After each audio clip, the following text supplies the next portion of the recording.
kids, how are you? I hope you all are doing well, happy and healthy.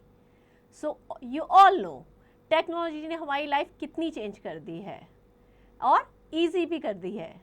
Now we can read study anywhere, कहीं भी बैठ के हम पढ़ सकते हैं. So that is the benefit of online teaching. आप कहीं भी बैठ के कुछ भी सर्च कर सकते हैं, कुछ भी पढ़ सकते हैं, कुछ भी सीख सकते हैं. So, you know me? I'm your new teacher. I will teach you maths and my name is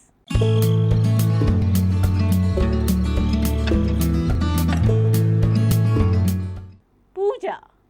So, मैं आपको मैथ्स पढ़ाऊंगी और बहुत इंटरेस्टिंग चीज़ें इजी वे में सिखाऊंगी. तो चलिए स्टार्ट करते हैं.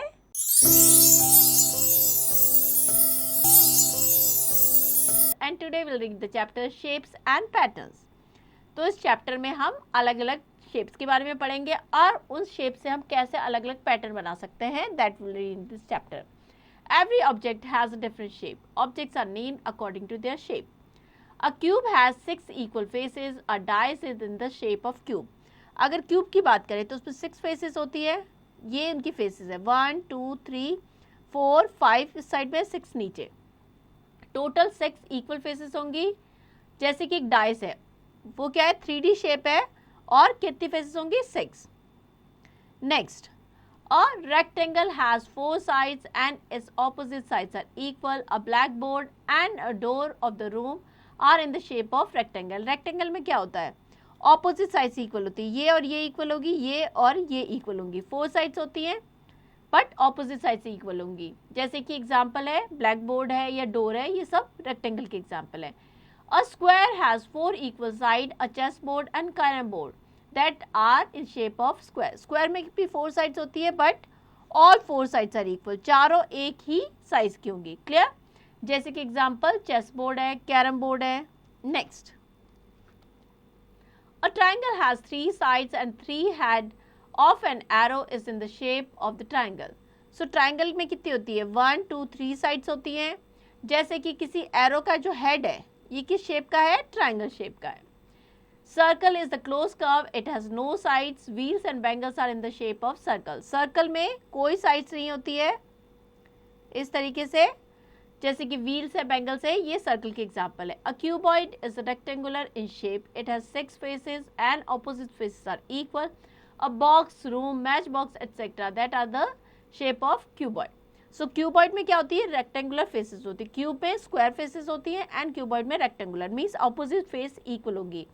6 फेसेस होंगी. एग्जाम्पल अगर हम बात करें तो मैच बॉक्स है, कोई रूम है या कोई बॉक्स है, they are the example of cuboid. Clear? Next is exercise 12.1. Colour the shape according to the given colour code. हमें यहाँ पे कलर कोड दे रखा है. लाइक सर्कल येलो है, स्क्वायर पिंक है, रेक्टेंगल ब्लू है एंड ट्राइंगल क्या है, ग्रीन. सो उसके अकॉर्डिंगली हमें कलर करना है. सपोज सबसे पहले हम लेते हैं सर्कल. सो हम फाइंड आउट करें ये क्या है, सर्कल. तो हम इसको क्या करेंगे, yellow.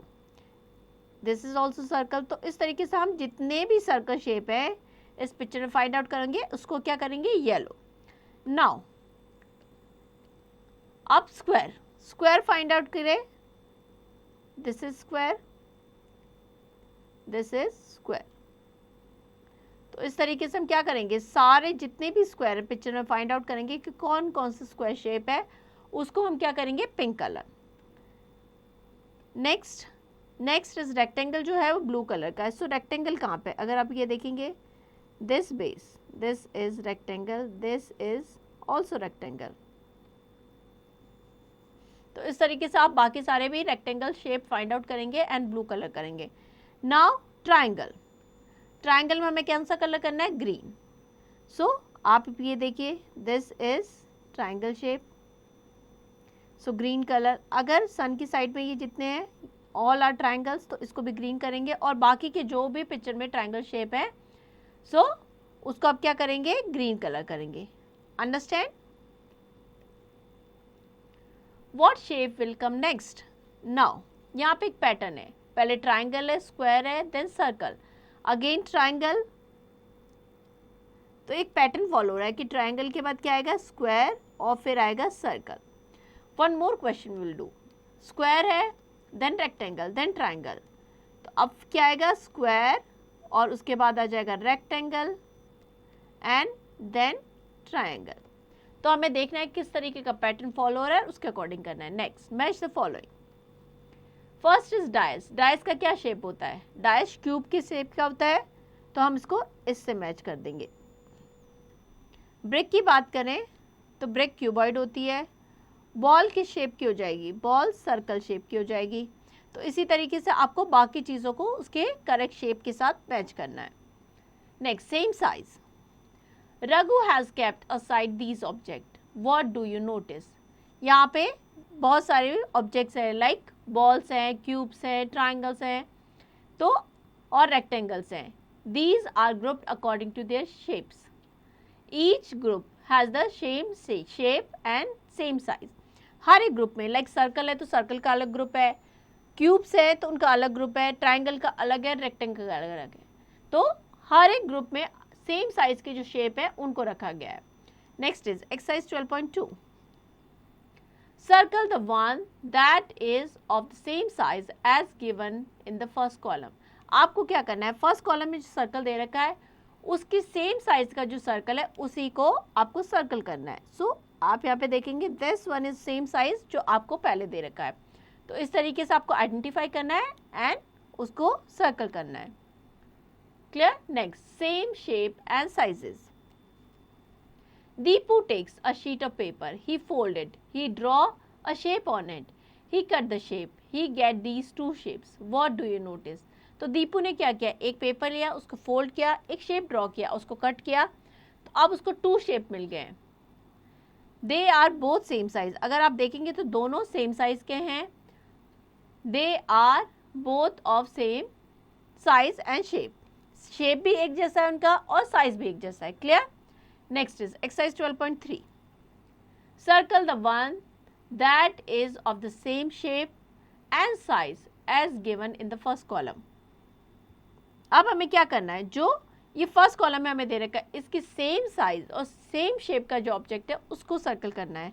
So this one is the same size and shape of the object given here. Clear?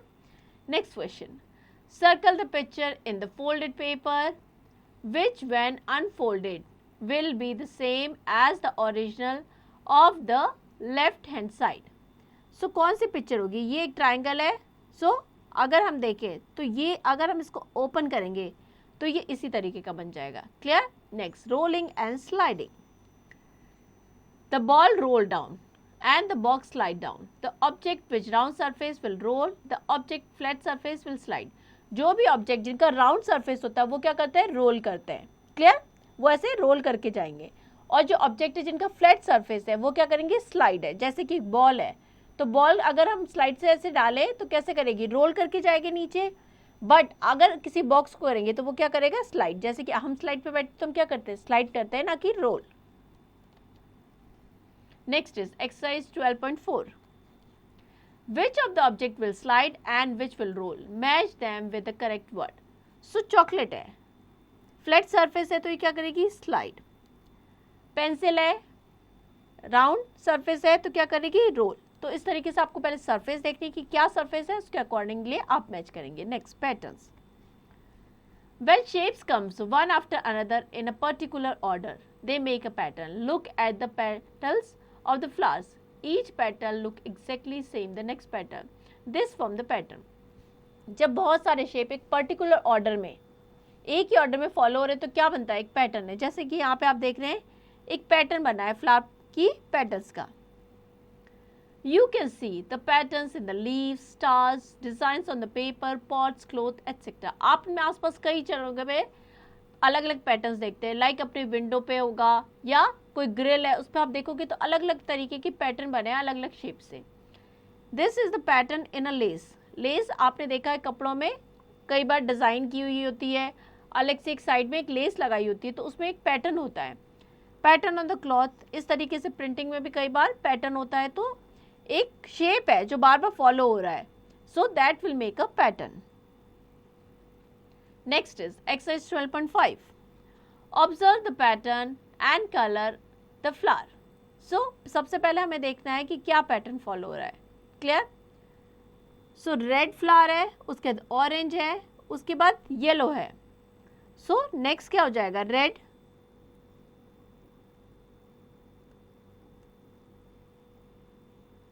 Then